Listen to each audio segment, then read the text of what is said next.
কৌশলের যুগেও বটে আপনাদের নিয়ে এই অঞ্চল করব।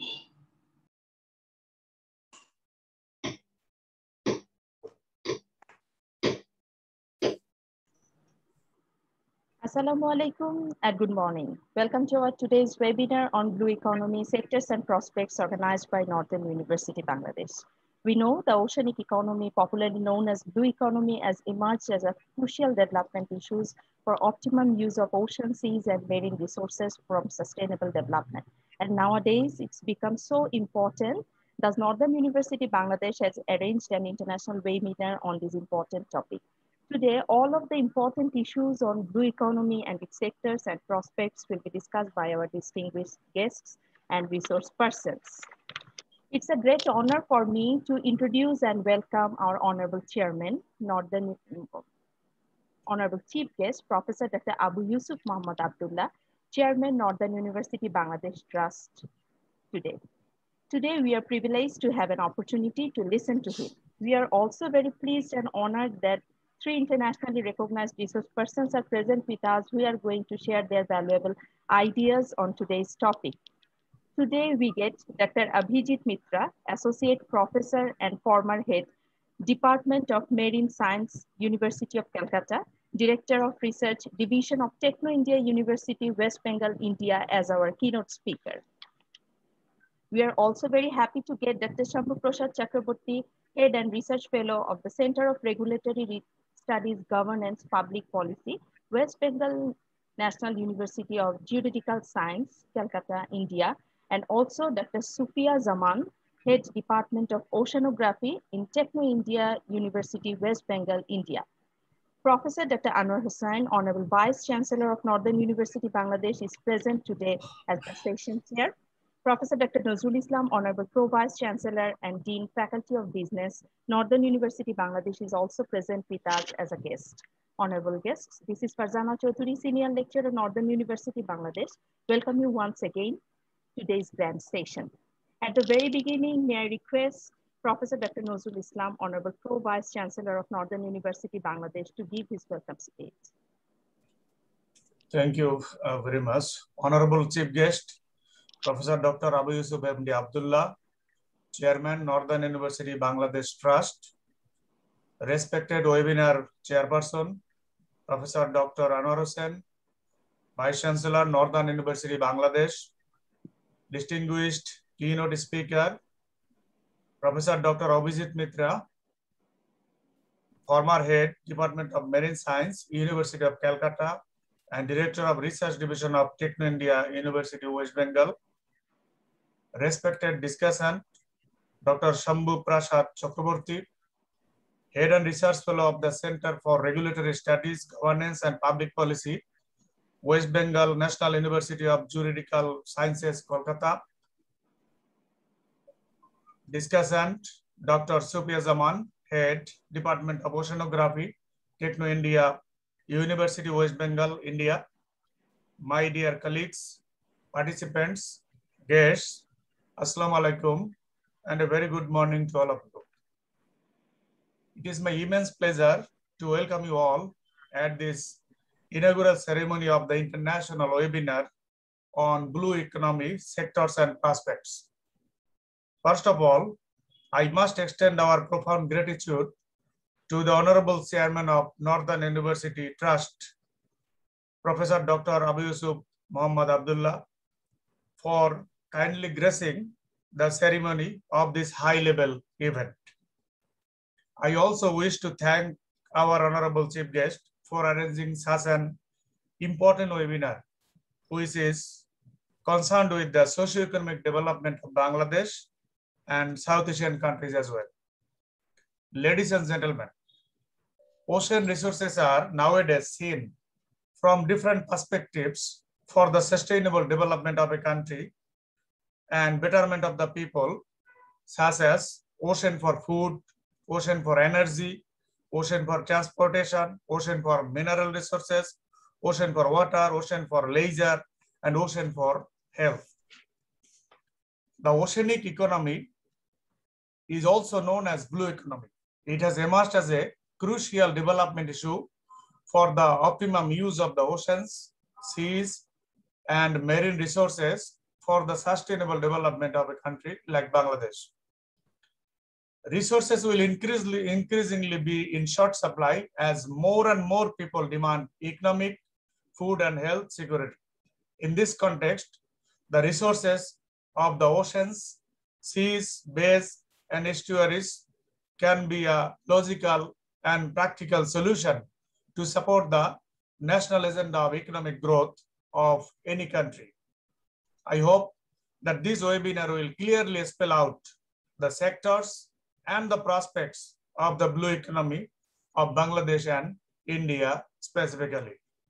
Before closing, I have to extend further thanks to two institutions, Northern University Bangladesh and Techno India University, India, who greatly helped in organizing such an important webinar on blue ocean economy.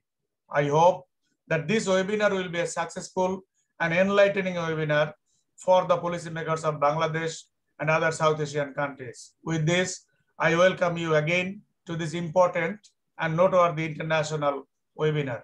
Thank you all. Thank you, sir. Thank you for your welcoming speech. Now, I'm requesting our honorable keynote speaker of today's webinar, Dr. Abhijit Mitra, Associate Professor and former Head, Department of Marine Science, University of Calcutta. Sir, I'm requesting to present your keynote paper. Okay. Can I can share my screen? Yes, yes, sir. So you can share it.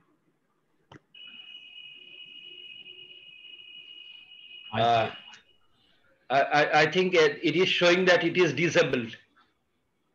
Okay, I'm telling the IT officer to do that. Okay.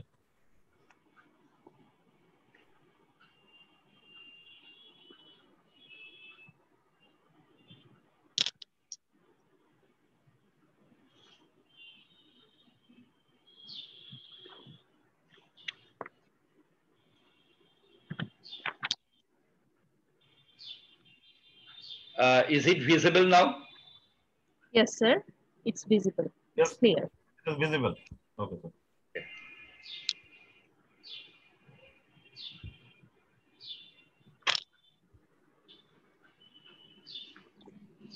Okay. Good morning to all of you. My regards from the depth of my heart to our honorable chairman, then vice chancellor, pro vice chancellor, and Farzana, and also my regards and gratitude to my colleagues and the participants. I welcome you all in this Blue Economy Sectors and Prospects seminar organized by Northern University, Bangladesh. And also, I'm grateful to be a part of this knowledge exchange program. This is me, Abhijit Mitra, from Department of Marine Science, Calcutta University. I was the former head. Now I have come and joined as a research director of Techno India University, West Bengal, where I have to look after all types of research, starting from the biotechnology to chemistry to physics, even the oceanography, climate change, all these are coming under my jurisdiction. So I'll be giving you a very brief idea, not in details, regarding the blue economy. Already it has been pointed that the different sectors of the blue economy are the fisheries, tourism, marine transportation like the shipping, power generation, research and education, national defense, shipbuilding. Also, I will tell shipwrecking, because this is also a menace and a profession of the blue economy and occupation of the blue economy. Along with shipbuilding, shipbreaking is also goes hand in hand, and the business services and the offshore oil and gas. But all these sectors of the blue economy are actually linked with a very crucial 4 branches. One is the conservation.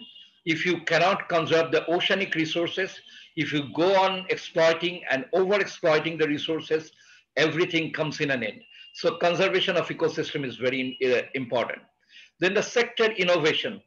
Without innovation, it's a blue economy. That means a blue zone. A lot of scopes of innovations are there.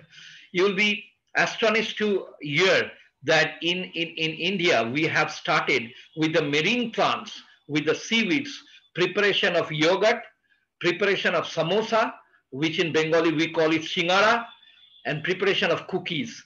Many scholars who are present over here, they have already started venturing this 4 to 5 years back. But what happens because of the lack of the marketing facilities and the proper linkage, which is also one of the sector of the blue economy, that the industrial sector should join hand in hand. That's why it's still in an embryonic stage. Social innovation and partnership, that is the societal benefit, is very, very important. And finally, coming to the low carbon economy. Today, you have seen that because of the rapid industrialization, urbanization, unplanned tourism, and all this pollution is going on. In every state, there is an emission of the carbon dioxide, which is highly dangerous for the environment, dangerous for the society, dangerous for the individual at the local level, at the regional level, and at the global level.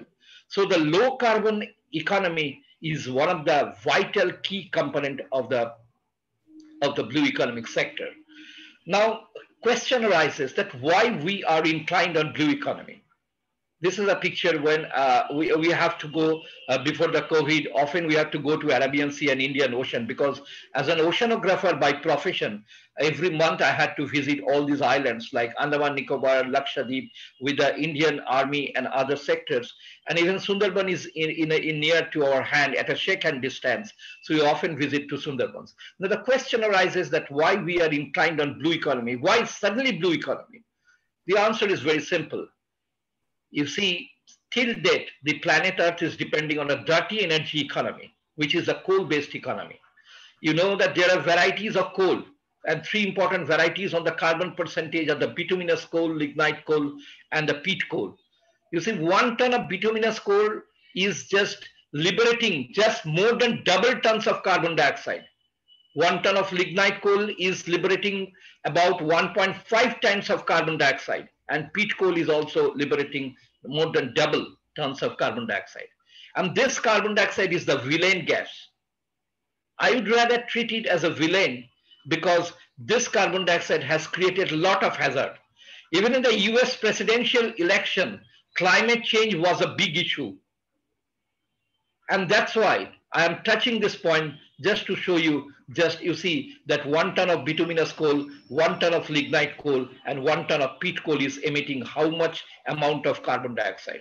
And we are still depending on the coal-based energy. Our thermal power plant, which is liberating huge quantum of fly ashes, they are creating a menace to the society at the local, regional, and global scale. As we all know, that the carbon dioxide is increasing in the atmosphere. And now, the safe limit of carbon dioxide as prescribed by the United Nations is 350 ppm. I again repeat, 350 ppm. But if you just, after this lecture, if you just give an internet search, you will see that it has exceeded 400 ppm, I think 415 ppm in some parts of the world. The basic root is the rapid and unplanned industrialization and urbanization. And as a result, as you all know, this carbon dioxide also is a heavy gas. It does not allow the solar radiation to go back to the atmosphere. It forms a blanket. So we often call it a blanket gas. And therefore, because of the rise of the temperature, the water level expands. But when you boil water, you know that the liquid expands on heating. And this is one of the root cause of the sea level rise in the Indian Sundarbans and also in the Bangladesh Sundarbans. In Indian part of Sundarbans, we have made a study for 35 years, more than 3 decades, and we have come to conclusion that 3.14 millimeter per year is the sea level rise in Indian part of Sundarbans, compared to the global average of 2.50 millimeter per year. The reason is different. I will come, if you are interested, I will discuss, of course, but it is a horrible step. So after 10 years, we are increasing, just to say you, almost we are increasing 4 centimeter of the sea level rise in the Indian part of the Sundarban. I hardly doubt that cities like Kolkata, there are other Haldia, these are the cities of the West Bengal very near to the sea and Sundarbans, they will be under the water after 100 years. And within a span of 50 years, the red signal will start. So this is the condition. Even in Sundarban, we have made an exhaustive study for the last 30 years. You see the data bank from 1984 to 2016. The carbon dioxide has increased and has exceeded more than 400 ppm. Whereas the safe limit, I have told you that it is 350 ppm. All these, if you are interested, all these are recorded in this book, Blue Carbon Reservoir of the Blue Planet, published by Springer. It is an 800-page book. Already Springer has published it, and it contains a lot of data on the blue carbon reservoir of the blue planet.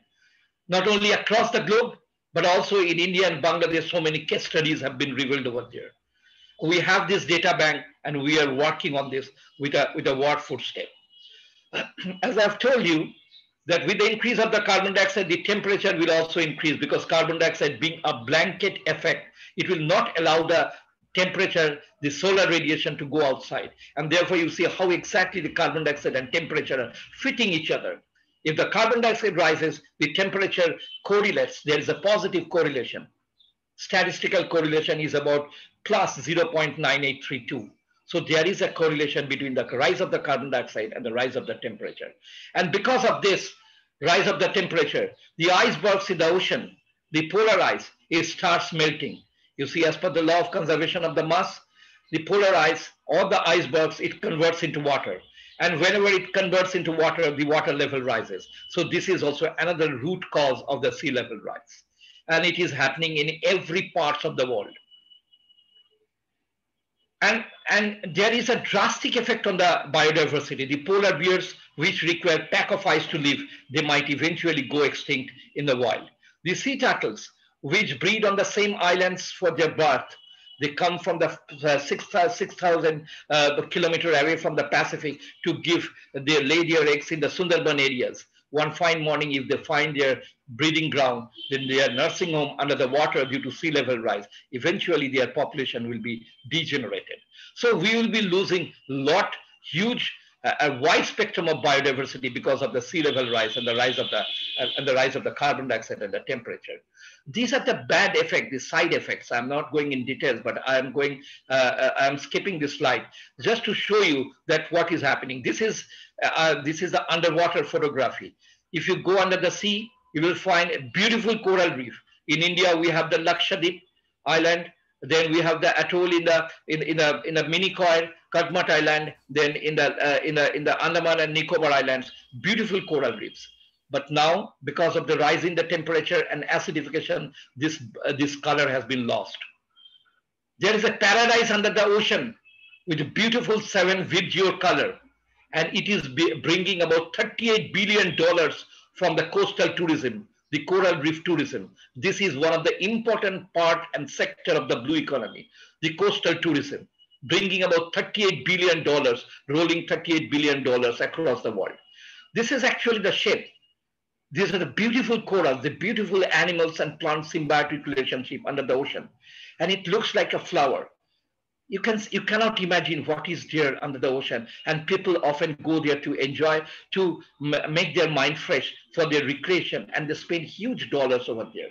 But because of this rise of the carbon dioxide, as I have told you, carbon dioxide is a villain gas. So there is a coral bleaching. It has already become white. In the Great Barrier Reef of Australia, you see before how it was there and now how it has changed. This beautiful coral has turned into a skeleton. And as I've told you, that over 350 million people annually travel to coral reef and different coasts of the world. And there is a rolling of $36 billion. So this is the coral biodiversity, and the bleaching is a major threat to this. If you go in your own country, for example, if you go to Pathorghata, if you go to Cox's Bazar, you will see a lot of these oysters. These are the oysters. And you see the flesh is consumed because it contains huge protein, about 9 to 14% protein, and this calcium shell. You see outside there is a calcium shell. You see, I think you can see it. This calcium is a source of the pharmaceutical compound, the calcium. In our old age, it is common that we suffer from arthritis, which in Bengali we call it bath. So there is a tremendous joint pain. and then calcium is the only substitute which is obtained from the shell of this oyster in the name of a medicine found in India, which is known as the shell gall. So the shell gall is very, very important. And the entire pharmaceutical industry is also depending on the ocean resources. A large chunk of the industry is depending on the ocean resources. So when there is a menace, when there is a danger from the rise of the carbon dioxide, from the rise of the temperature, from the acidification, is there any way out? Well, I will tell that there are three exit points. The first exit point is the non-conventional energy, which in the introductory lecture, our honorable sir has told that the non-conventional energy is one of the important source. The non-conventional energy basically includes the wind energy, the solar energy, the ocean thermal energy conversion, and the other biomass energy. So these are basically, you see, the 6 types of non-conventional energy: the solar energy, the wind energy, the hydro energy, the geothermal, tidal, and the biomass. In 1958, this was the scenario. Everything of the planet was depending on the coal. It was a coal-based dirty energy. In 1964, there was a switching to oil. And now in 2017, the people has changed their mindset. The government has changed their mindset to save the planet Earth. And there is a total inclination towards the non-conventional energy. This is a place in Tuticorin in southern India where 15 villages are running with this wind energy. And this is the thing where the kinetic energy, I mean the mechanical energy has got 2 parts, you know, the potential energy and the kinetic energy. The kinetic energy is the moving energy. Here the kinetic energy is converted into electrical energy, and for this a wind speed of only 25 km/h is required, which is available almost in every coast of the world. And there is zero emission of carbon dioxide. This is a unique feature, and this should be tapped under the banner of the blue economy. The solar energy, ample solar energy is available in the beaches, and this silicon-based panel, they can trap this solar energy with the electron, with the vacant electron, and they can convert it into electrical energy, and through the grid system they can reach to the consumer. This is the silicon-based panel which can convert the solar energy into electrical energy.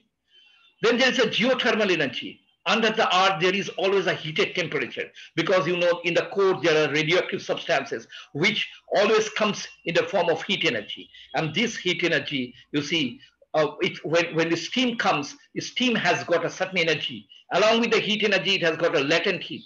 And with this heat energy, it rotates the turbine. And this turbine generates the electric current. And then it can reach the consumer level. So under the earth also, there is a scope of getting the energy, which is absolutely not a dirty energy and absolutely free of carbon dioxide. Biomass energy, it is a big menace. It is a cause of all destruction unless we can recycle it. Even the biomass energy, which you get in the mangroves, you know, I'm coming gradually to the mangroves because India and Bangladesh, we are sharing the same Sundarbans. But of course, we are slightly below. We have got 38%, and Bangladesh is proud enough to have 62% of the Sundarban with the Royal Bengal tiger. The royal part is in the Bangladesh. And you know, there are 35 to 36 varieties of the mangrove species. And they have got beautiful vegetations. They are fertilizing the water. They are providing fishes. They are providing timber. They are providing honey. They are providing wax. But when the leaves decomposed, when every plant has a life cycle, they decompose, they get rotten. Then what happens? You see, the decomposition part of the leaf produces huge carbon dioxide. We have made a study over there. We have the electronic gadget, movable electronic gadget. We have found the carbon dioxide level is 825. Compared to the safe level of, I again repeat, 350. So this biomass is the root cause of all the disaster. So if we can convert this biomass into other forms, for example, biofertilizer, on which one of our scholars, Dr. Pritam Mukherjee, has taken a leading role. He has converted with the help of this biomass. He has converted the the plant growth promoting rhizobacteria. He has mixed certain bacteria. He has discovered certain bacteria, mixed it with the biomass of the decomposed plant product, and has converted into a biofertilizer. It has become a sustainable business. In some parts of the West Bengal, in the Purulia district, we have involved so many tribal ladies who are working on this. And this is a real example, of course, in a very small scale, but we have tried. We have tried to develop these biofertilizer industries utilizing the decomposed, rotten parts of the mangrove vegetation with the help of the plant growth promoting rhizobacteria. Of course, it has gone for a patent, and I'm not disclosing at this point of time the strains and the name of the bacteria, but it has gone for a patent, and we hope to get it very soon. There is another source of energy, which is known as the ocean thermal energy conversion, OTEC, ocean thermal energy conversion. As you all know, the ocean has got different layers. The upper layer is getting the solar radiation, and therefore it is heated. It is having a warm water. But if you go down the ocean, it is absolutely cold. The temperature, average temperature is -2 degrees centigrade to -4 degrees centigrade. There is pitch darkness. And therefore, there is a temperature gradient. There is a temperature difference. And because of this temperature difference, what happens, the scientists have started in taking the cold water from the deep ocean and then mixing with the ocean surface hot water. And if you mix the cold water with the hot water, it forms a steam. The steam has an energy which rotates the generator, and therefore the current is produced. So this type of current is absolutely a clean energy. There is no scope of carbon dioxide emission. There is no scope of emission of other toxic gases. This is the working principle of OTEC, ocean thermal energy conversion. You know that every estuaries and oceans have the common feature of the tides. During the high tide, from the ocean, the water comes to the river side, and during the low tide, it goes back. It retreats to the oceanic side. So in both cases, there is a current is produced which can rotate the turbine both in the clockwise and in the anti-clockwise direction. So we can also use the tidal energy to get the another non-toxic energy, the electrical energy, which is absolutely clean in nature. So these are the different sectors of the blue economy. This is my picture when I visited Lakshadweep just in 2018. So this is a beautiful place and a beautiful part of the tourism. And the exit point 2 is this: biodiversity, fishery, and coastal tourism. This is another point of the blue economy where we can increase and improve our gross domestic product, GDP, of the nation. In India, we have made a study and we have found, this is from the Federation of Indian Chamber of Commerce, that from 2014 to 2018-19, there is a steady increase in the fishery sector. It includes both the aquaculture as well as the capture fisheries from the oceans. And it is predicted that during 2030, India's aquaculture is expected to grow at a rate of 44%. This is where we can join hand in hand with the Bangladesh. Not only in terms of opening a new syllabus, in terms of opening a new course, but at the same time for developing both the nations simultaneously in a symbiotic relationship.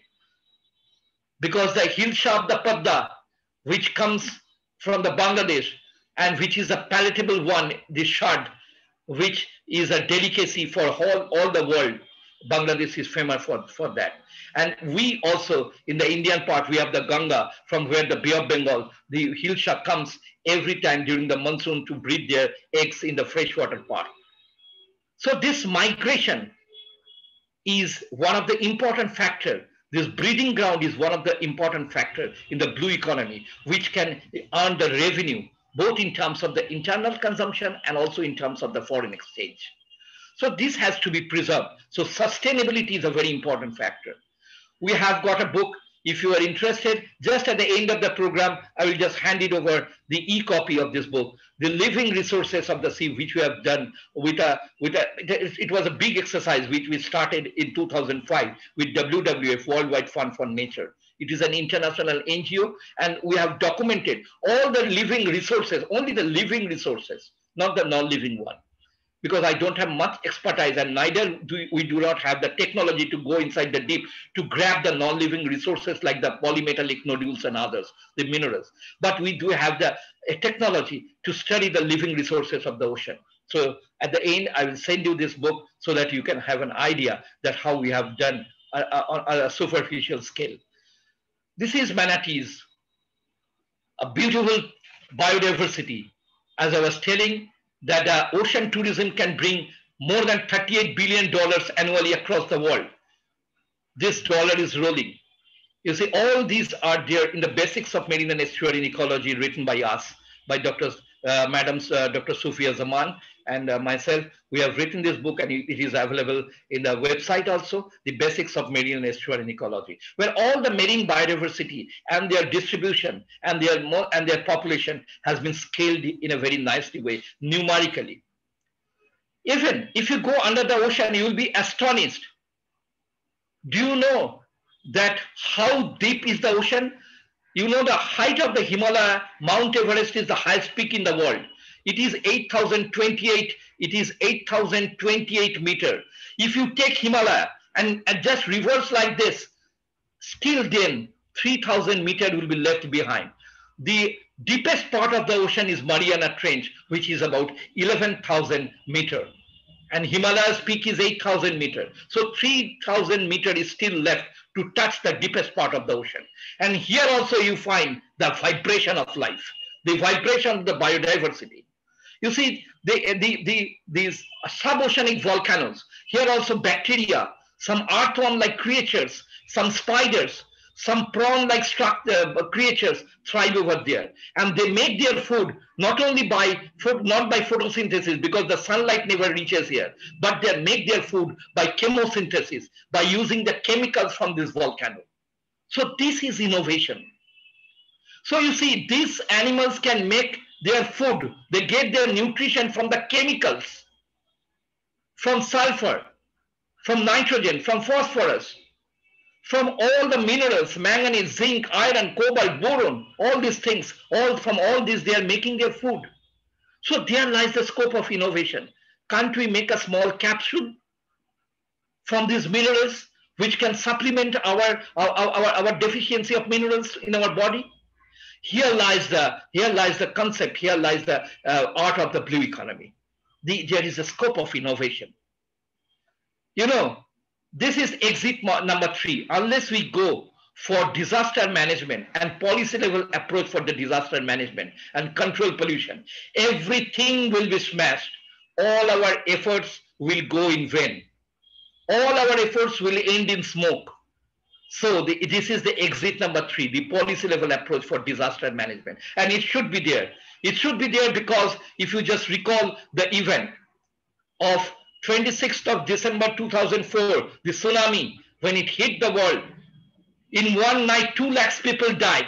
Just only in one night 2 lakhs people died. And huge coastal tourism suffered a devastating loss in terms of the monetary, in terms of the life, in terms of the resources. So the policy level approach is very important, that where we should construct this tourism, how we should construct this tourism. There should be some policy. You see, in every sea beach, erosion is a common factor. Today you are constructing a hotel, investing money. The next day, after 5 years, your hotel is gone. Your money goes inside the saline water. So there should be some policy. In India, we have already developed a policy. We have demarcated the zone, CRZ1, CRZ2, and CRZ3. CRZ means Coastal Regulation Zone. Coastal Regulation Zone tells that within 500 meters from the high tide level, you cannot construct anything except the port, harbor, fishing harbor, with permission and with a proper environmental impact assessment. Because port needs the water. A ship cannot go in the land and put off the goods and the luggages. So it has to use the waterfront. But how it should use? What precautionary measures should be taken in terms of the landing of the ship, in terms of the ballast discharge? These are all told in CRZ1. CRZ2, you can make aquacultural farm, but you cannot use the sea fund for polluting. You have to take a pipeline from the sea, and then you can use it for the prawn industry, prawn culture or shrimp culture industry, or doing some fisheries.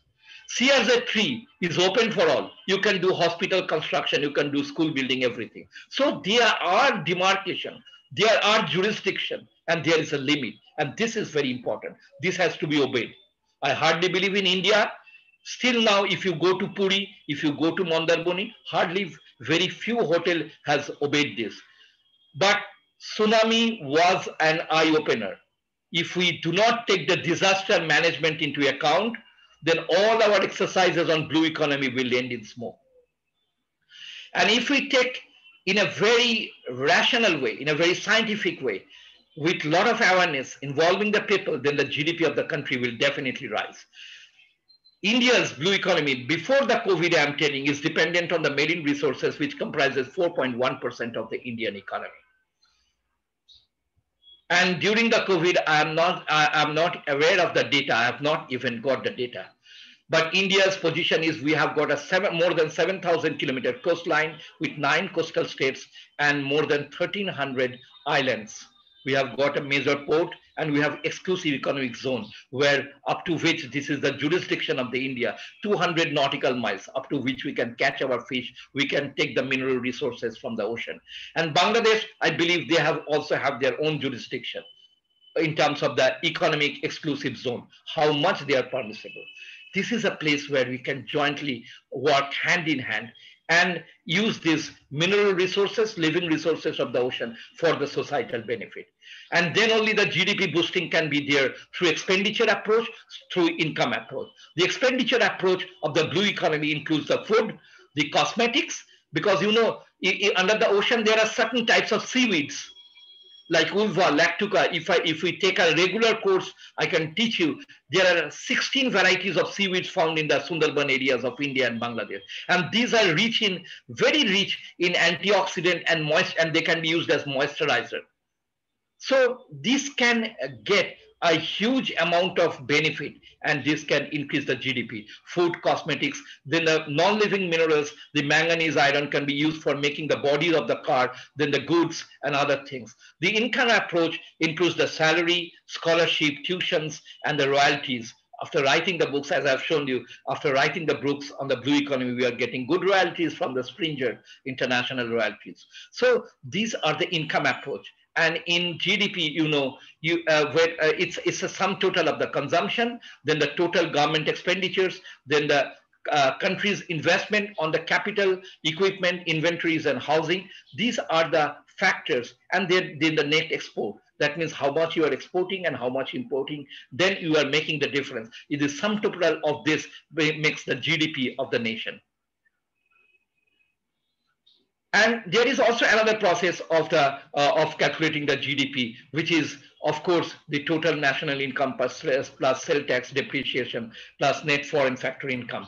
So these are the different ways by which the blue economy, the resources of the ocean, both living and non-living, can increase the GDP of the country. But what we are lacking, I'm almost coming to the end, what we are lacking, the witness to the way forward, is the breaking the barrier between the subjects. The economists think that it is their domain, it is a blue economy. The oceanographer and the climate scientists and the marine biologists think that it is our area. The fishery scientist thinks that fish is a bigger component, so it is our area. And the physicists and the engineers think that, well, the non-conventional energy is our area, by which we can make free of all the human civilization from the dirty energy of the coal. So everybody has their own. It's just like elephant. Somebody is telling that it is the tail, it is the body, it is the eye, it is the hair. Like this, it is the eye. But we should consider the total elephant holistically. And we should break the barrier between the subjects, between the countries. And this is the approach. I'm really grateful to this university that we have at least trying to break the icebergs, and we are at least trying to break the barriers between the nations. And this is the starting point. Lastly, I would tell that this is the linear economy. This is very, very bad. The linear economy means you just take, make, and throw. If you just take this, for example, if you just see this if you just see this dot pen, nowadays it is used. You just after writing, you use it, you throw it. After using it, you just throw it. But there are other there are other types of circular economy. What is circular economy? You take this pen, after the thing is over, you take the refill, you throw it, but you can use this by putting another new refill. So you can circulate. You can circulate. There is some wastage because this is a plastic going to the nature. But still you can use this. You are putting it in the loop. This type of circular economy is beneficial for the society, for the nation, and it can reduce the pollution to a great extent. So this is the concept of the linear economy. The raw materials is used for the production. Then after use, this is very bad. This first linear economy, because all the waste products is coming. But if you go to this this type of other reuse energy, you can use it. And in circular energy, 100% is used. There is no wastage. This is the best economy. And it can give a tagline to the blue economy. Blue economy is basically a mirror image of this circular green economy. So in blue economy, finally, it is bringing to the surface the untapped living resources of which we are not aware. There are so many living resources from which drugs can be manufactured. In COVID, we are fighting against COVID. We are fighting for the vaccination. Maybe under the ocean, there are certain plants and animals we are not aware, which can be a source to eliminate COVID from this planet Earth. There lies the scope of innovations and the untapped living resources. There is a great scope of innovation, and this blue economy will make us free from the dirty fuel-based energy and will help us to step towards a renewable energy in which there will be no leakage of the toxic gases. There will be no liberation and generation of the carbon dioxide and other bad gases to the atmosphere and to the society. And this will improve our health. So this is in line with the United Nations Sustainable Development Goal 14, which tells that conserve and sustainably use the oceans and seas and marine resources for sustainable development. So with this, I'm very thankful to Northern University, Bangladesh, for joining hand and giving me an opportunity. And we have just last 2 weeks back, we have released this book, Blue Economy. At the end of this lecture, I will just send the e-copy to every participant. I'll just send the copy to to this university host, and then they can circulate it. Blue Economy, a roadmap for the future planet, which is basically for the student and awareness generation book. With this, I thank all of you. Thank for your patience. Thank you. Thank you. Thank you, sir. Thank you for your insightful presentation on blue economy. Now I would like to request our honorable discussant, Dr. Shambhu Prasad Chakraborty, to discuss on keynote paper.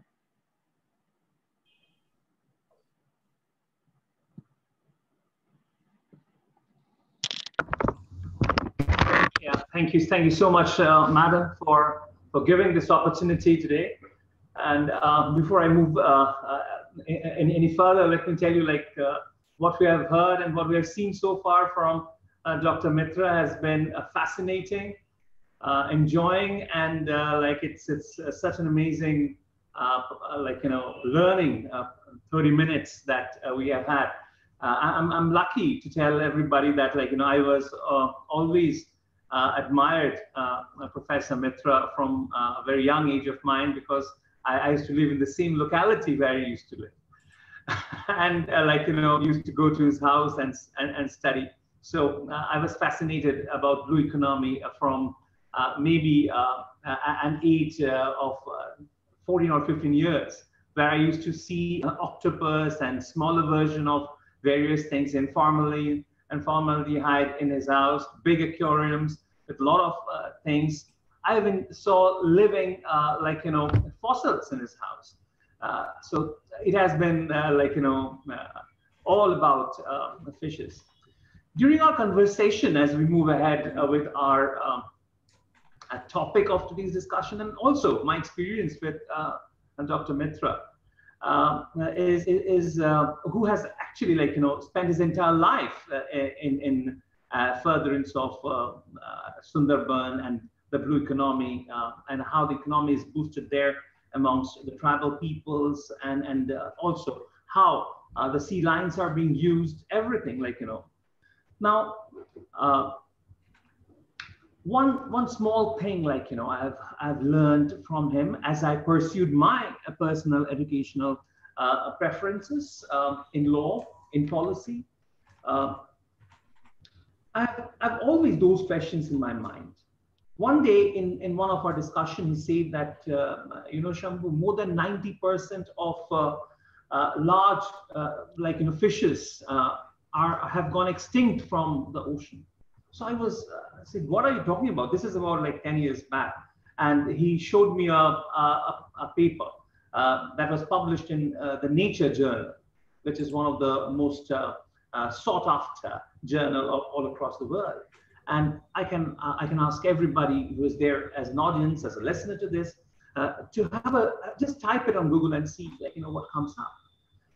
The other thing, like, you know, a few I think months back in one of the discussions, you say that more than 30% of freshwater fishes are now gone. So, like, in an economy like that of ours, like, say, for example, that of India, like that of Bangladesh, we are having a very big coastline. And we depend largely on our blue economy per se, not the modern nomenclature, but economy based on ocean. Now, how do we really understand the importance and relevance of this particular market? Now, let me tell you, like, from 2010 to 2030, it is estimated that the entire economy around the ocean is going to be approximately a rise of, you know, 30%, and which will take it to around like, you know, $30 trillion market. And just imagine if this particular thing is right, then what we have to do with our coastal lines is we have to keep it as good as possible. We need to keep it as optimum as possible for the economy to boost around. Now, coming back to one of my students, like, you know, he came up one day and he came up with a completely different problem, like, which is different from that of blue economy in the discussion today. But I find this very, very appropriate to discuss here with the audience. His question was very simple, and he said that, so I was going through a particular piece and I found that at one point of time, the car company Ford and General Motors were very like, you know, in a dilemma as to what they are going to do, especially when Toyota came into the market. And Toyota came and like, occupied only the lower part of the business. So what would General Motors do? What would Ford do? Would they start producing smaller cars to compete with Toyota and throw it away from the market, or start building bigger SUVs for the bigger segments? How do you see the future? That is the like, you know, basic question that you raised in the class. I told him that, you know, every action that we take today, everything that we do today is based on a particular foolproof or semi-foolproof or something or the other, a theory, okay? And we think that, you know, if we follow this particular theory, we can succeed in the days and years to come. Now, taking this particular example to blue economy, taking this particular example to the entire business, to the entire economy, okay? I would like to give another position before I come into this particular explanation. In 1970, being an academician, you know, I was exposed to various literature of business and business laws. In that year, a book came up, and this became a very interesting book, and that was basically been followed for last 20, 30 years, and even 50 years till 2019. I'll explain how it changed. The theory that existed in 1970 is, what is the purpose of a corporation? The answer was, the purpose of a corporation was to look and safeguard the interest of the shareholders. Okay, so that means everything that the corporation would do, everything that the company would do, is to protect the interest of the shareholders. And that was in the year 1970. In 2019, in USA, there was a roundtable discussion, and this roundtable discussion was done by a non-profit, 200 plus top US company members together, the CEOs together, and they came up with a new theory. And the theory that they came up with is, the purpose of a corporation is no longer to protect only the interest of the shareholders, but to protect the interest of all the stakeholders in the business. So taking these two examples and coming down to the concept of economy is that, how do we foresee what is to be done today? How do we see the future? Till date, we have only big data. We have things of the past. We have and we always teach our students also to analyze before you come to a conclusion. But how do we see the future? I think, and I believe, the answer is, we can very clearly see what's happening in the future. Only then we can see it through the lens of a good theory. And today, under the said context, I believe the best theory when it comes to blue economy and its protection is the theory of sustainable development that we are all aware of. And that's exactly what we should be doing. And that's exactly what we should follow to protect our coastal lines. We need to understand that both Bangladesh and India are dependent on one another, because the ground playing field is common to both of them, irrespective of the share of lands and the coastlines that they do. If India pollutes the coastline, it will adversely affect the economy of Bangladesh, and exactly the same thing around. So it's important that we join hands and we take our steps together. Now the question is, if this is the policy, then can we determine what should be done by each and every shareholders and as well as the stakeholders in the business? I believe we should have to keep it to and leave it to those CEOs and managers of those companies, those organizations who are directly involved in functioning of the blue economy. Maybe we can bring them together. We can teach them the theory, but we cannot take decisions for them. We have to develop modules so that we can teach them that this is the lens through which you can look into the future. And the lens is nothing but based on the United Nations Sustainable Development Goals, the concept of sustainable development, the concept of the modern concept of blue economy. I think, I have literally surpassed the time that has been allotted to me. But thank you so much once again for giving me 10 minutes time to discuss about what is to be done from the policy perspective. Before I end, let me tell you, I'm heading the Nodal Research Center of this National Law School in Calcutta, in West Bengal. And I always try to tell people that you have to take your own decisions. But before you take the decisions, you try to understand the theory and how good that theory is. Because if you are successful, then we would be successful. Then the entire economy would be successful. Thank you so much once again to the university, to the chairperson, to the vice chancellors of the universities, my very beloved Professor Abhijit sir, for having me in this particular podium. Thank you once again. Thank you, sir. Thank you for your critically discussing the paper on blue economy. Now, I'd like to request our last speaker, Dr. Supiya Zaman, to discuss the keynote paper. Hello and good morning to all.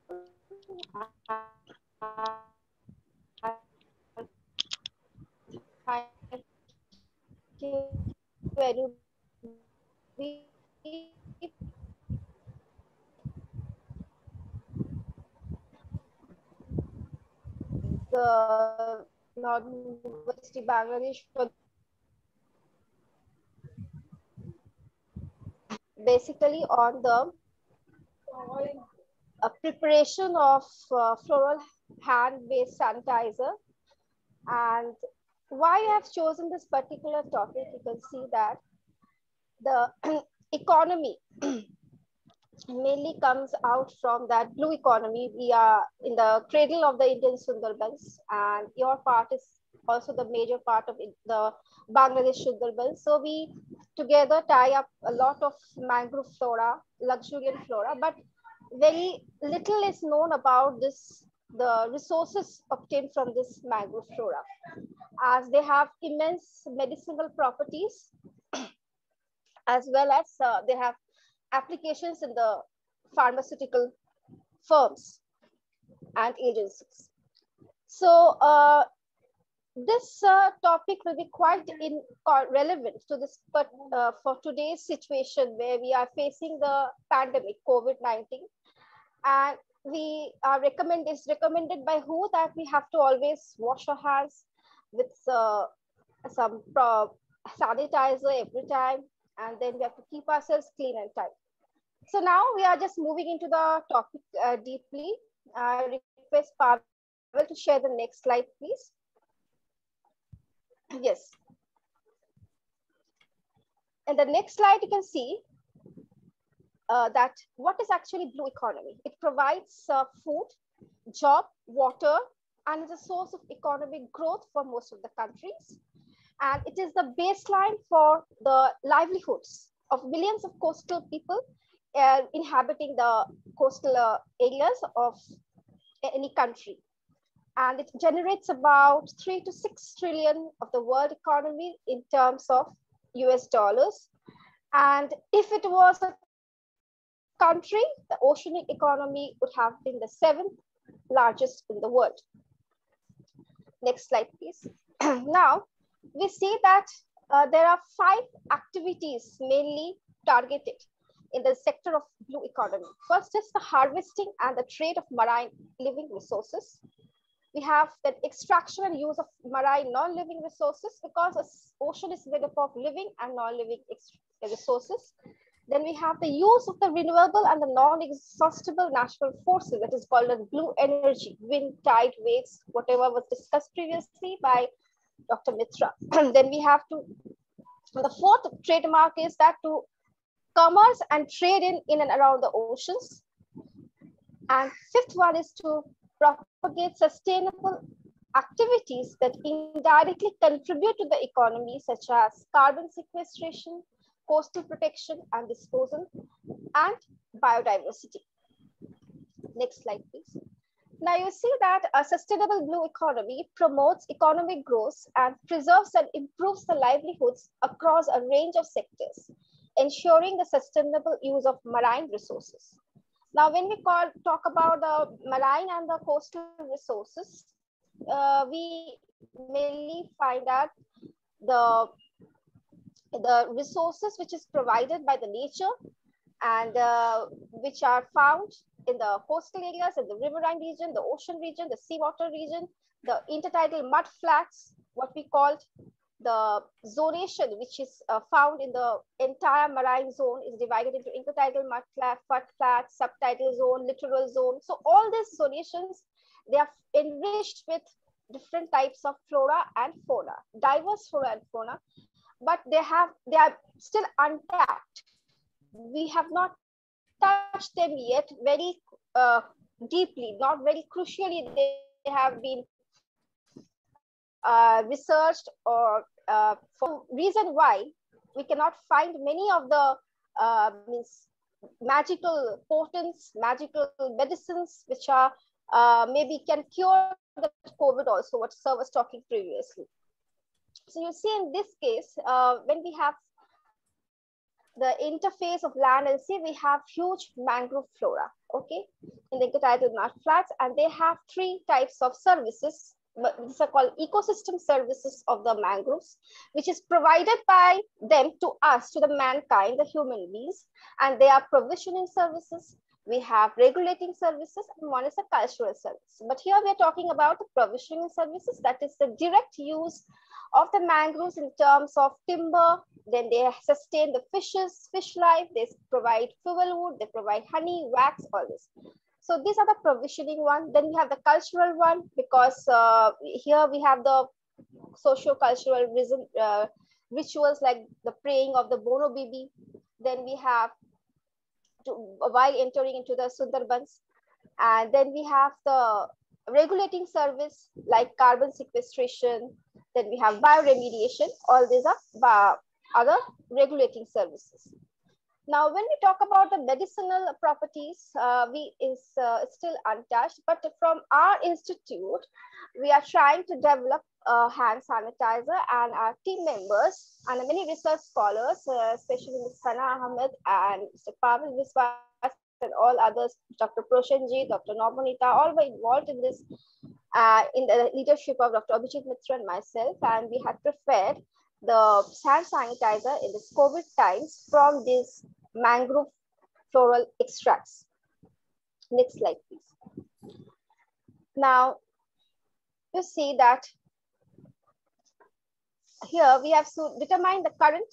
In the objective, we have laid down that we have to determine the present potentiality of the medicinal properties of this mangroves, and we have to we have developed a baseline survey of the 34 true mangroves. Not only the 34 true mangroves, we have developed a baseline study report, and we can show in our next slides, next few slides, that next one, please. Yes, what is actually hand sanitizer? Just a review that a hand sanitizer is actually an antiseptic, which can be it's a supplement to washing with soap and water, and they are found in different forms, such as gel form, liquid form, solution. Yes.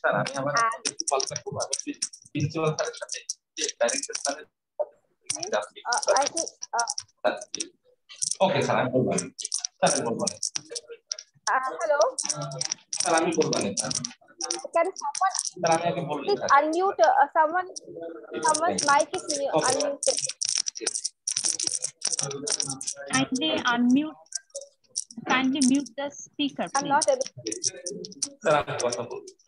Sheikh Mahabub Rahman, kindly mute the speaker. Thank you. Yes. So Yes. Hand sanitizers, when we talk about them in the form of gel, foam, liquid, and solution, and they're commonly used and like the alcohol based, we makes them thick, and other preservatives, colorations, and perfumes are added, and and to heal and protect ourselves from microorganisms, they are a substitute of the soaps.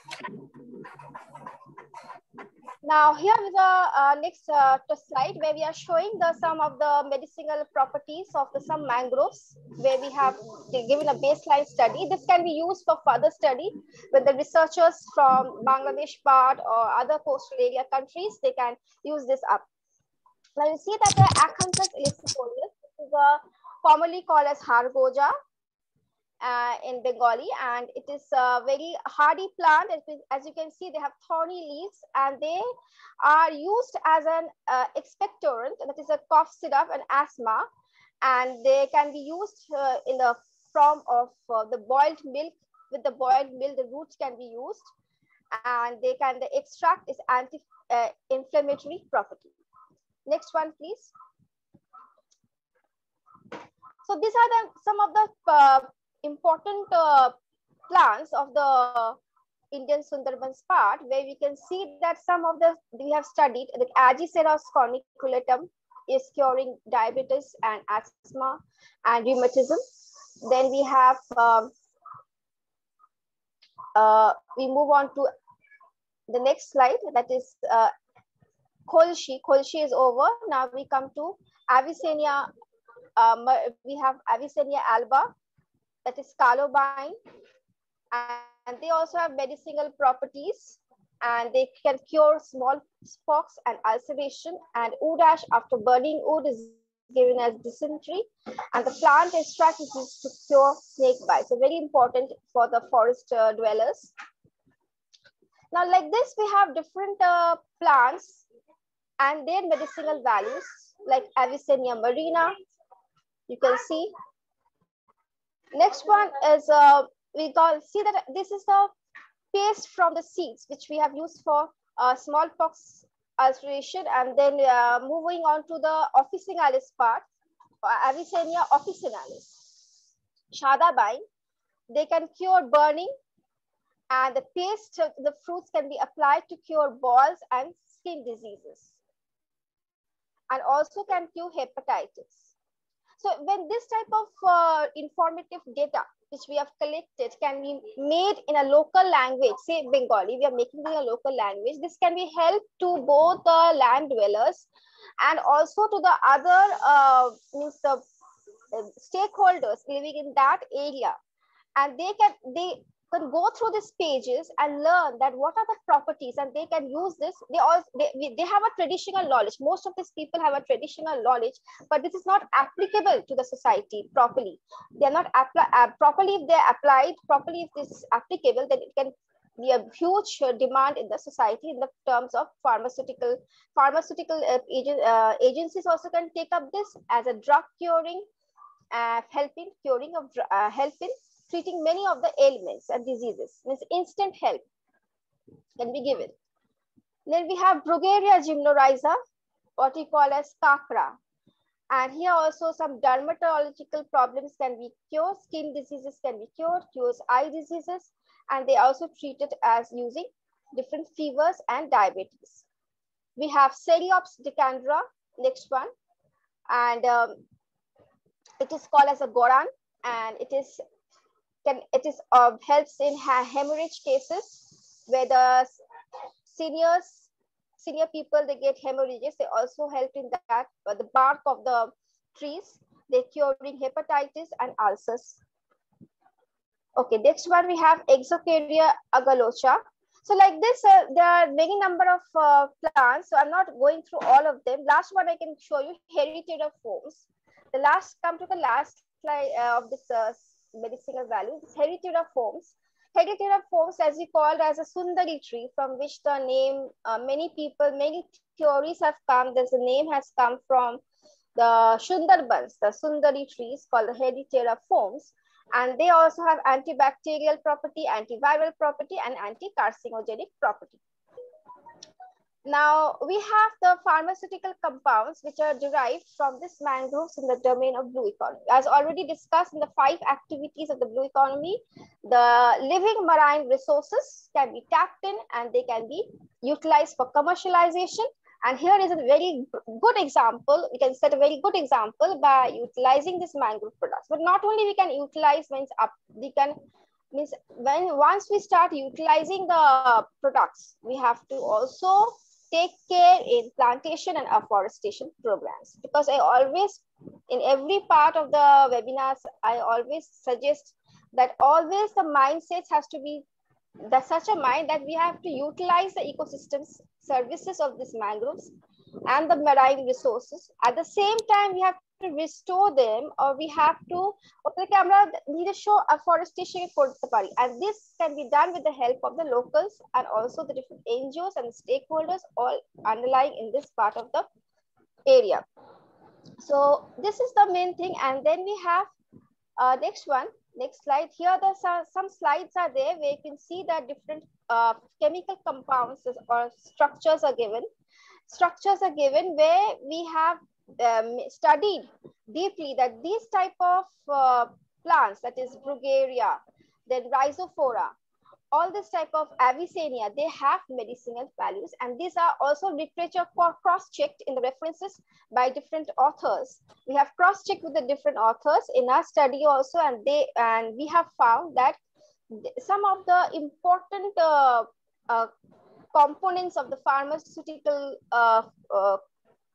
groups or the dyes which are present here are present in this type of organic structures of this type of mangroves, especially in their stem, their barks, their leaves, because this, you see that these mangroves are always living in such a area where there is always infusion of low tide and high tide. So they're always adapting themselves, which are the mangroves which are in the nearby the riverine estuarine region, whereas in those mangroves are the back mangroves which are found near the open ocean region, front region, and there are also mangroves in the back side. So in this way they are adapting. Yes, hello. So this way they are adapting themselves gradually, some mangroves. So in this way they have developed some structures which have organic properties, and they have cured many diseases. So the next few slides I can show you that how this different organic molecules, they are inserted in this type of bark stems. Like now we have here a slide where we can show that the last slide of this, in this yellow part, you can see Songarecia alba. Just before this, yes, Songarecia alba, the complex polysaccharide, rutin, quercetin, all this is found in Songarecia alba. Then Rhizophora apiculata, Rhizophora granatum, Xylocarpus granatum, then Rhizophora apiculata, all this type of structures you can see, and how they are curing many diseases like antimicrobial properties and then antiviral properties they are having, anti-carcinogenic properties. So these are still, application is still untapped. Its application has to be made at a faster rate to cure many diseases. Okay. Here we come to the societal benefit part that already discussed, that it is an other help, that is a provision in service of the mangroves can be utilized for the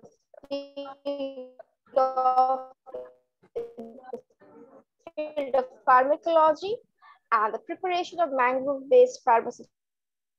Sundarbans, not only Sundarbans, wherever the coastal areas are dominated with mangroves, we can tie up with these projects.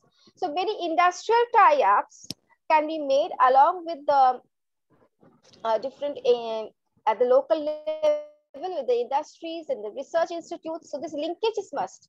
As we are doing some PhDs,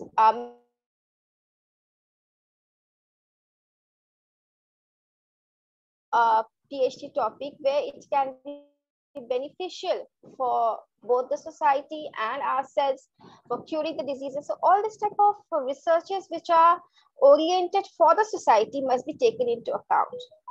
And here you see the different sectors can be involved in blue economy. Like the engineers are coming in to look after the protection of the embankments, how to create dikes, how to create embankments. And then we are moving on to how to protect this environment. At the same time, we are concerned about the utilizing of the marine which ecologists are required. And then we are moving about the ocean, the physical oceanography part, but we talk about the physicists who look after the wave energy, the wave action, how to utilize this non-living resources. So it's a total amalgamation of all the fields and all the workers who are involved in this domain. So let us move towards some glimpses of what we have prepared at our university. Here are some glimpses of preparation of hand sanitizer from floral extracts, which we have prepared, which we have collected after last year. We had when we had got the time after the lockdown, we had went to Sundarbans directly and collected some of the mangrove resources, and we have prepared this type of sanitizers, and we have added some percentage of alcohol, but the floral extract was much more here with some perfume. So we have added some effervescence, then we have added some coloration and prepared this type of with our team members. So these are some of the references we had taken into account while we have studied the baseline data. We have made a baseline data of all the mangrove plants, which I have shown you one by one, and given a scope that when the future scholars can, or the students who are interested in such type of work, they can also create their own baseline data in their own vicinity and move towards a better tomorrow in this COVID pandemic situation, so that we can keep ourselves healthy and best to ourselves, because we all need to be healthy to survive, and we have to give whatever we take from nature, that has to be returned in back and a better condition. So let's pray that in this Ramzan, it's a month of Ramzan, holy month for the Muslims also. So we all pray, let this pandemic be over and we start new startup programs. Like we have started this hand sanitizer, someone can move on to some better startups like the preservation part or the conservation part. So all these small startups can be initiated by the young scientists, young researchers all over the globe. So with this good vibes, I again thank all the dignitaries, officials, and the other important panelists involved in this webinar. And thank you all again. Thank you. Thank you, madam, for your in detail discussion. It's the time for open discussion, and some of our participants have written in the chat box. We can take few questions. Dr. Abhijit Mitra, sir, can you hear me? Yes, yes. Sir, may I ask you some questions that are given from the faculty members of Northern University, Bangladesh? Definitely, please go ahead. Okay, sir. This question actually come from Professor Dr. Javed Mahmood. Dr. Javed Mahmood. He's the department head of Faculty of Business of Northern University, Bangladesh. He wrote, Bangladesh controls approximately 45% of the world ship recycling industry, while India controls another 25%. It's very important for us, yet we hear that it's extremely eco-unfriendly. Kindly share your thoughts on this issue. Professor, good morning. First of all, my regards to you. Thank you, sir. Thank you, sir. It's really a problem, and because of our economic issues, we have to take this burden of the developing countries. Whenever you are going for the recycling of the ship, you are breaking the ship, then mainly zinc, copper, manganese, iron, cobalt, nickel, lead, and mercury are discharged into the oceanic water and also in the ambient sea beach. The people who are constantly being exposed to this occupation, they are having lead poisoning and mercury poisoning. But actually, it is, as you have rightly pointed, it is really unfriendly and very hazardous for the environment. But what we suggest is that but we have no options, because we are earning something. Some of the GDP is coming from the ship breaking and ship. In India, we have in Gujarat the Alang. It is one of the biggest ship breaking industries in India, and I have visited the spot where many of the people have got dermatological problem. The skins have been eroded because of the lead problems. এমনকি সমস্ত জায়গায় ঘাও হয়ে গিয়েছে, মানে the skins have become reddish and white patches there. The only thing is that if it can be through a slope, it can be drained in a pool, and then it can be covered with a lead container. That would have been, but it will cost. We have suggested that also, but that has not been taken into consideration till date. Now let's hope for a better day. Thank you, sir. Thank you. Thank you. Thank you. Another question from Mohammad Shakhawat Hussain, Assistant Professor of Department of English. This is also for Dr. Abhijit Mitra, sir. Although Bangladesh won a landmark verdict at the International Tribunal for the Law of the Sea in 2012, we have not taken enough advantage of the vast sea area. Promotion and sustainability of the blue economy, such as marine fishery, deep sea fishing, mining, shipping, and energy exploration remaining untapped. What is the main reason behind this? It is only for geopolitical strategy or our negligence? Firstly, I will tell that our awareness to blue economy is still in an embryonic stage. We have made a survey, and I am writing a book on Springer on the survey, where only 2 to 3% of the people The intellectuals are aware of the blue economy. Still, they do not have any idea. This is number one. Number two is the geopolitical situation. You know that Indian Ocean region is surrounded by China is having some part, Myanmar is having some part, Bangladesh is having some part, Sri Lanka, India. These are the countries on which they are having a grip on the Indian Ocean.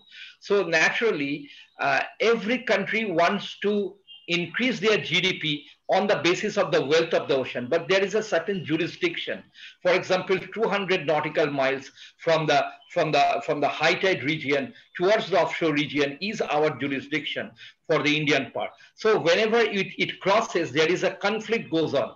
In that case, for example, sometimes you will hear that India has captured many of the Sri Lankan fishermen, or some of the Indian fishermen has been captured by Pakistan or by some other people, by some other nations of neighboring countries. Well, because they unknowingly sometimes they cross the land, and sometimes knowingly also they go for a deep ocean and getting more profit within a very short period of time.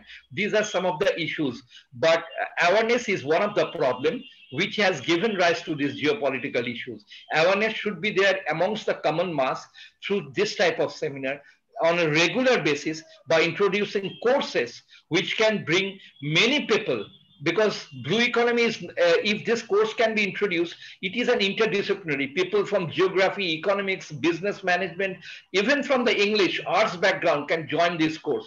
Just like geography, it can have a MA and MSc and MCom, 3 branches on blue economy, depending on the specialization. So if it can be done, there will be a mass awareness, and then only the geopolitical issue will be considered and will be put in the domain. Thank you very much.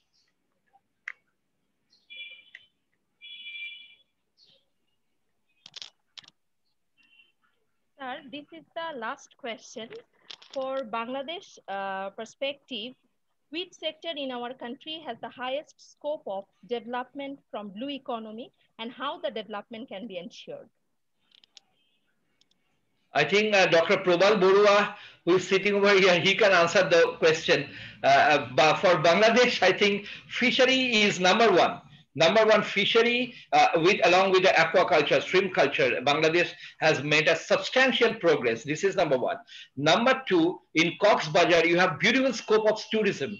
The coastal tourism can increase. Even the coastal tourism can be a small diploma course for the universities like Northern University of Bangladesh. They have not started. These are the various things which can be. First, I will tell fisheries and aquaculture, then coastal tourism. This is number two. And number three is the pharmaceutical industries, because or depending on the marine living resources. For example, there are certain plants I know which is called sweda. They are red in color, found in huge quantity in Cox's Bazar area and also in Pathurghata area, where Mr. Bapari is also doing the PhD. I have seen these plants are wasted. People waste and burn these plants, but these plants are the good source of the antioxidants. They can be used for industrial purposes, for pharmaceutical industries. So if you just go categorically, number one, fisheries and aquaculture. Number two, you have got a very good sea beach and sea and a very good site, mountain here in Cox's Bazar. Coastal tourism is number three, and number three, marine-based pharmaceutical industries. Although it is in an embryonic stage, so far I know in Bangladesh. Thank you. Thank you, sir. I am Probal Borua. I am in Chittagong. I have experienced to work with Dr. Abhijit Mittal. He is my supervisor in MPhil research and other research work. Recently I got PhD from Jahangirnagar University about climate change issue. So thank you for wonderful organizing program of blue economy. Bangladesh is vast coastal area. And the resource is wide resource area because of 180,000 square kilometer of Bay of Bengal. I have experience in work in coastal resources. There are a lot of fisheries resource. Bangladesh has 740 marine fisheries, 456 species of freshwater fishes. And although recently aquaculture, seaweed, coastal tourism, Bangladesh's highest prospect, but due to overexploitation and due to overutilization of coastal tourism like St. Martin, we're destroying the ecotourism in St. Martin. For this, every sustainable resources is a requirement for all for the economic development. And lastly, I want to share about the climate change is main issue for blue economic prospect, because due to climate change, sea level rise and coastal erosion is happening in coastal region of Bangladesh every time. Regular coastal fishermen and people are displacing from their island and coastal area, and they are living in urban area of Bangladesh like Chittagong, Dhaka, and they are the big problem for urbanization. And also, if we develop any infrastructure in coastal area due to sea level rise and sudden tidal flood, the infrastructure is damaging. So we got to utilize all kinds of sustainable infrastructure resources, and we got resources for every economic development and better utilization of blue economy, because government is highlighting on 26 sectors of blue economy: tourism, fisheries, and different shipping, deep seaport, and this is so we are and by the government also Delta Plan 2100. If we utilize all kinds of resources, asset, it will be wonderful for Bangladesh for future prospects of economy, development, and everything. Thank you so much. Thank you, sir. Thank you for the wonderful interactive session.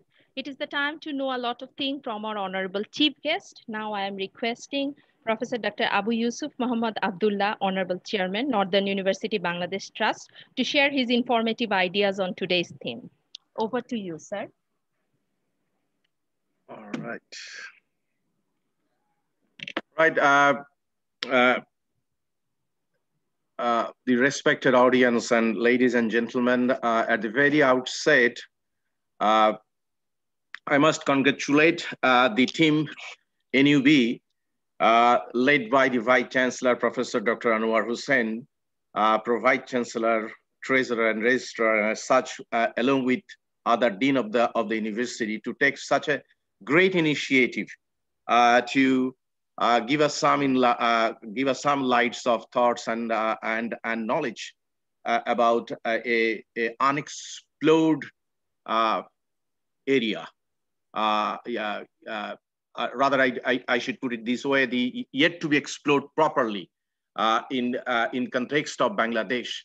And this is really immensely important, and I must congratulate Northern University management to take such initiative. At the same time, from the core of my heart, I must appreciate the critical contributions, the knowledgeable, the thoughts and the research, the sharing by Professor Dr. Abhijit Mitra, Dr. Shambhu Prasad Chakraborty, Dr. Sufia Zaman. They really enlightened these discussions, this Zoom meeting, a very luminous one. And we really came to know a lot of critical aspects out of their presentations and contributions. I recall Professor Dr. Abhijit Mitra with great honor. He is one of an outstanding scholar, not only in India and the subcontinent, but in the world context. He has come up with hundreds and thousands of research papers, books, and under his command of knowledge, he had hundreds of PhD students has got their degree under his contributions. So thank you, sir, for joining and making your outstanding contributions once again. The Farzana, I'm not really a speaker as such. I exactly do not know anything about blue economy of Bangladesh, about the prospects. But as a small learner, what I really can share at the end that we know the ocean area of this world is almost 3/4 of the world area is occupied by the water and the sea, and and we have a huge dependence on sea. We need food from sea. We need energy from sea. We need transportation for our trading, for our export and import, containerizations. We need minerals. We need water. We go for tourism, and our leisure industry and tourism industry basically, in a large scale, depends on the sea. Our health also depends, because if you talk about health, definitely I recall Dr. Shufia Zaman's contributions that much of our pharmaceuticals can be enriched through the coastal belt resources, which comes absolutely from the blue economy. And you see, at this stage, I just recall, I'll just share the thoughts with you. In the holy book, Al-Quran, we know that Allah subhanahu wa ta'ala mentioned for the mankind categorically that he said over there in Al-Quran that I have created for you the vast ocean, and with unlimited and unimaginable resources yet to be explored for the mankind. So this has already been told many hundred years ago. And what I really think about the context of Bangladesh, Bangladesh has not yet started its journey to explore this opportunity. As we all know about it. Bangladesh has a lot of things to do. If you look around in our neighboring countries like China, like Philippines, like Indonesia, Malaysia, Thailand, Japan, and Australia, all these countries and economic and nations basically are trying as much as possible on the basis of their capacity to explore the blue economy benefit. And if you talk about a single country like Australia, whose annual contribution comes from the blue economy is $45 billion per year, is an unthinkable amount. So the blue economy prospects for Bangladesh is immensely critical, because you see, if you talk about the size of Bangladesh land area, the similar size of the water area also remains for Bangladesh, as per the contribution of Dr. Prabal Borua said. And if you talk about our coastal districts, almost 15 coastal districts are there in Bangladesh. 3 big divisional areas are associated with the coastal areas. And out of that, I can say is almost 4 to 5 crore people lives in the coastal areas of Bangladesh, coastal districts of Bangladesh, which is almost 30% of the population, and 30%, more than 30% of the area. So, and to that context is immensely critical and important for Bangladesh, without losing any time to make a real focus on blue economy for Bangladesh. And they should make a master plan which they can move in the phase-wise to explore the vast resources that are lying under our water area. Right at this point of time, Bangladesh economy is growing very fast. We are enjoying 6 to 7% growth. And we all know that this lot of focus is now on Bangladesh and globally.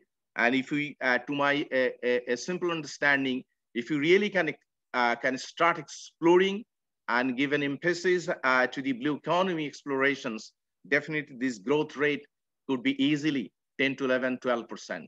So that would easily make Bangladesh one of the outstanding and fast growing nations in the whole world.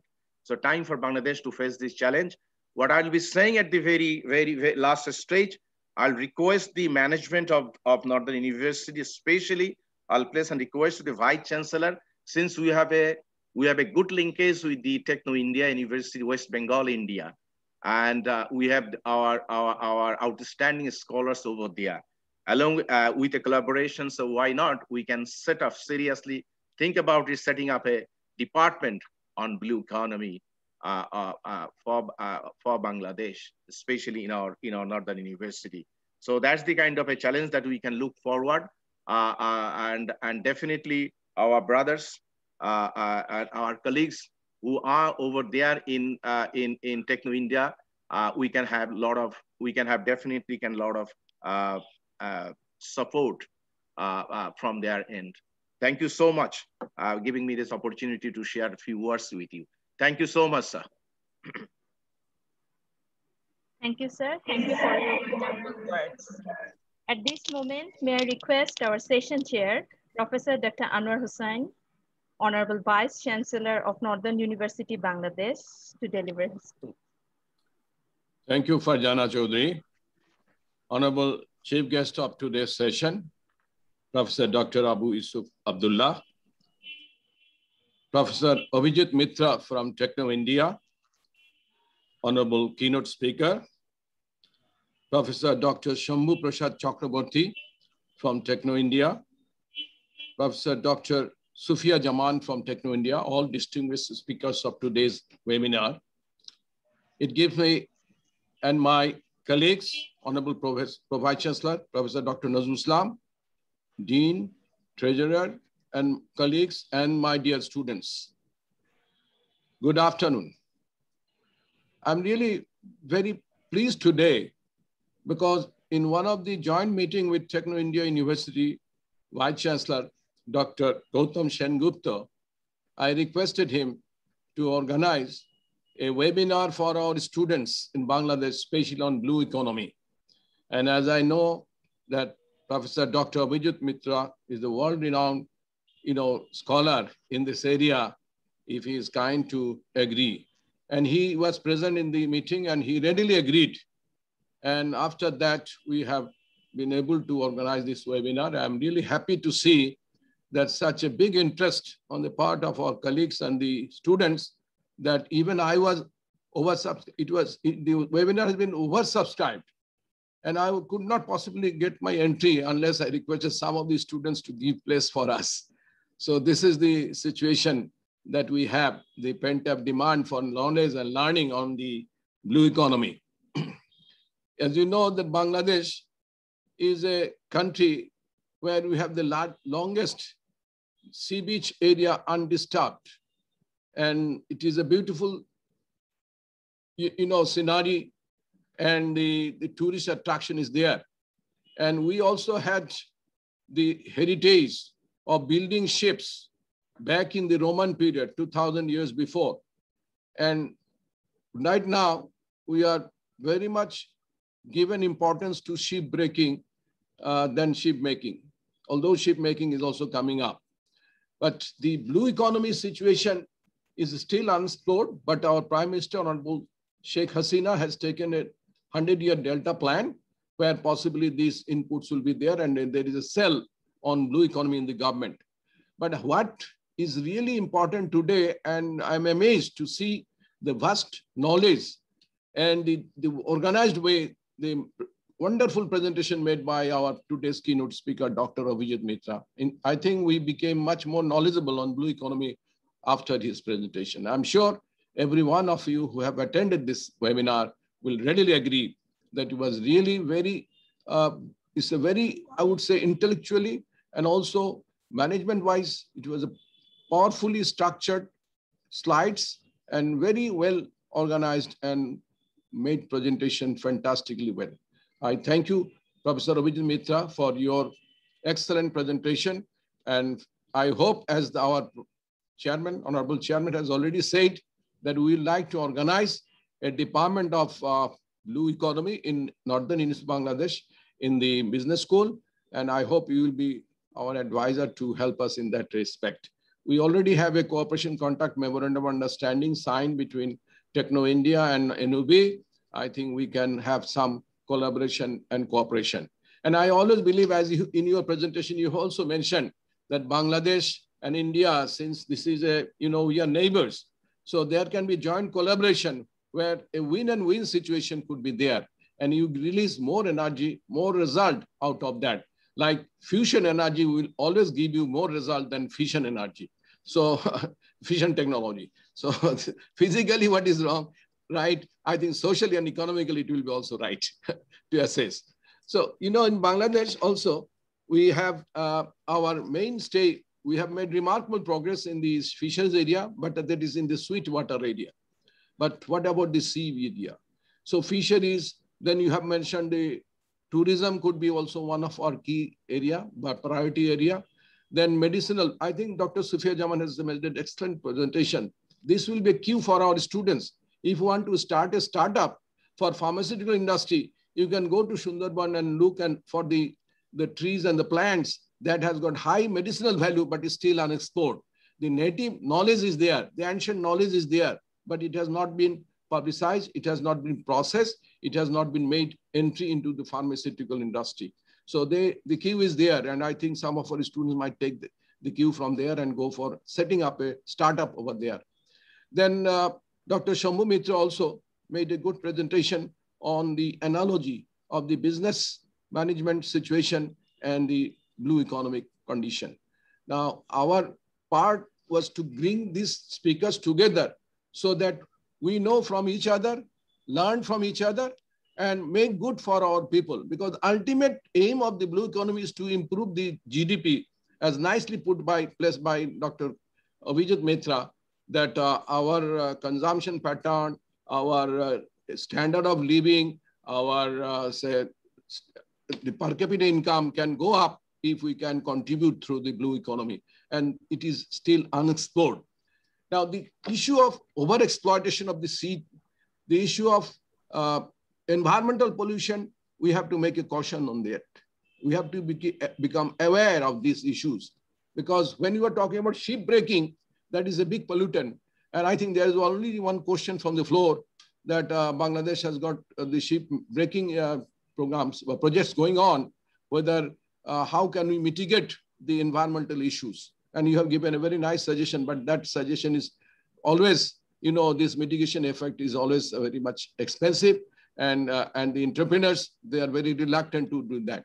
We are having the same problem with our tanneries, with our textile. The ETP plants are not being built properly, although the Government Act and the Environmental Directorate is always pursuing those issues. Now, we hope that another key issue that you have been raised by the Dr. Avijit Mitra is the issue of the natural calamity. I think the Amphan that came and also the tsunami that you are mentioning it, and we have seen what happened in Japan, what happened in other places, in Indonesia and other places. So we have to become alert. Unfortunately, in our country, because of the population pressure, a lot of people are staying in the coastal area in a very dangerous situation. So government has taken a step to build the cyclone shelters. And also very nice way you have placed that the Indian government has placed the three-way zone, where the area where only the vital facility, the port facilities and other facilities can be built, and the hotels and motels and other places should be kept in a safe distance. So economic activities can be zoned away, and this zoning is very critical, and it must be adhered. And the entrepreneurs must adhere, and the law enforcement and agencies should always monitor this so that we can save the disaster that might come anytime without any warning. I think the large number of faculty members, large number of students of NUB have enjoyed this webinar. And I thank once again Dr. Gautam Das Gupta, because he had readily agreed to help us organize this webinar. And because of that, he's here. Dr. Vijit Mitra, Dr. Sufia Jaman, Dr. Shobhu Mitra is today with us. I really thank our treasurer, Professor Dr. Ikramul Islam, then head of the Department of the Business, then Dr. Faria, our placement officer, then Benazir Rahman, Nuzhat, the team, and also, of course, the key functionary was our Professor Dr. Nazrul Islam, the Vice Chancellor, who have been organizing this webinar. Yesterday, we had one seminar on the online courses how to conduct and how to get the student attraction. And we had 3 distinguished professors from 3 continents, from USA, from UK, and also from Malaysia. That was also very great eye-opener for us. We learned from each other. We learned from the advanced countries. We learned from our neighbors. And our main purpose is to make the students knowledgeable and get the ideas from so many scholars from so many different places. And we'll not allow a single drop of scholars' knowledge to go in vain if you are crossing our country. Now this question of physical distance has become really relevant. Now we can hack on the resources from all over the world. And that is the beauty of today's online business and online education system. I once again thank all of you, our registrar sir. You also organized and helped us organize this webinar. I really remember all of you whom I cannot name in this short span of time because we have already taken almost 2 hours, but still I think there are almost 85 participants are still here listening to us. I thank you everyone. Thank my students for patiently listening to our deliberations and hope to organize similar program in future as well. And I would like to thank the Farzana Chaudhary for hosting this program very nicely. Thank you. Thank you, everyone. Thank you, sir. Thank you for your wonderful words. Now we are almost at the end part of today's webinar, and I'm requesting our Honorable Treasurer, Professor Dr. Muhammad Ikramul Islam, to give vote of thanks. Thank you, Farzana Chaudhary. I am feeling a great privilege to be given a vote of thanks in a very remarkable webinar on blue economy sectors and prospects. At the very beginning, I am giving special thanks to Northern University Authority to arrange this webinar in a very lockdown situation to alive the learning environment of NUE. Today's topics is very important on Bangladesh perspective because Bangladesh got its size increased around 118 square kilometers. After the resolving the conflicts between the Myanmar and India on 2012 and 14 respectively. The experts who are working on blue economy are telling that it has a huge economical contribution around 70 trillion. Some information is giving 6 or 7 trillion, but some books I got the 70 trillion US dollar. So it's very big and very important for Bangladesh perspective. Today's seminar, the output of the today's seminar will definitely help the decision maker of the Bangladesh part regarding the blue economy decision. We are grateful to Professor Dr. A.Y.M. Abdullah, Chairman, Northern University, Bangladesh, to sacrifice his valuable time to join this webinar. Very special thanks to Professor Abhijit Mitra, Dr. Shambhu Prasad Chakraborty, and Dr. Sufia Jamal for their outstanding deliveries and sharing the information regarding the blue economy. Heartfelt thanks to all of you, Professor Dr. Anwar Hussain, Honorable Vice Chancellor, Northern University, Bangladesh, and Professor Nazrul Islam, Honorable Pro Vice Chancellor of Northern University, Bangladesh, are always encouraging us to arrange this type of seminar. They are always with us. Thank you very much, sir. I'm giving a special thanks to Shafkat Azad because he is the main communicator between the Tech India and Northern University, Bangladesh. So thank you very much.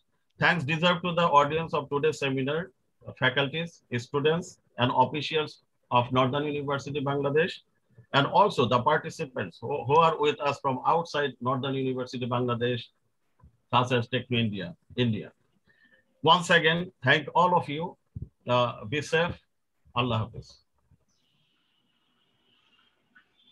Thank you, sir. Finally, the time has come to say goodbye. But before saying goodbye, I would like to thank you once again, the honorable guests, resource persons, and all the participants, and those people whose contribution actually make these events so successful. Me, Farzana Chaudhary, thank you once again, and wishing you a safe flight. Be happy and be safe. Thank you. Thank you, everyone. Thank you, everyone. Thank you, Dr. Mitra, Dr. Shambhu Prasad Chakraborty, Dr. Sufia Jaman. Please convey our gratitude and thanks to Dr. Sen Gupta for his wonderful support that he's lending to us. And we'll Thank you, definitely sir. organize something. Yes, sir. Yes, sir. Thank you, sir. And also, I'd like to request that I got the mail from Zaid Iqbal Abir. Right. Yeah, shall I send the ebook of 300 pages to him so that he can circulate? Of course, sir. You can send it to him. He will make it available to us. It will be the soft so, copy. No problem. Okay. We'd like to have a copy each. Definitely. It is done within 5 minutes. You will get it. Okay. Thank you very much, sir. You were generous. We hope to do something meaningful. I think practically doing something over here on blue economy, and we can get your expertise support. Thank you very much. I'm so delighted that